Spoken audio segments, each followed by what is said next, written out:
Hello guys, हर्षालीस kitchen मध्ये आज आपले स्वागत आहे. आज आपण बनवणार आहोत झटपट 2 मिनिटात तयार होणारी मुगाची डाळ रेसिपी. आपण इथे घेतलेला आहे एक मीडियम साईजचा कांदा कट करून, एक छोटं टमाटर, एक छोटासा बटाटा, कढीपत्ता, 2 हिरव्या मिरच्या आणि कोथिंबीर. चला तर आपण बघूया या फोडणीसाठी काय काय साहित्य लागतं.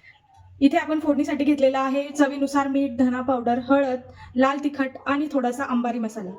इथे आपण कुकरमध्ये थोडंसं तेल गरम करून घेतलेलं आहे. त्यात आपण घालणार आहे जिरे आणि मोहरी, कढीपत्ता, हिरवी मिरच आणि कट करून घेतलेला कांदा.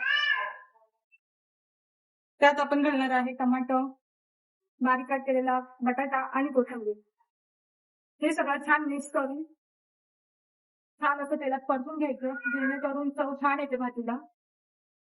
म्हणजे सगळ्या वस्तू छान मिक्स झालेल्या आहेत तेलामध्ये. आपण आता यात घालणार आहोत आपण घेतलेले सर्व मसाले आणि छान तेल सुटेपर्यंत परतून घ्या.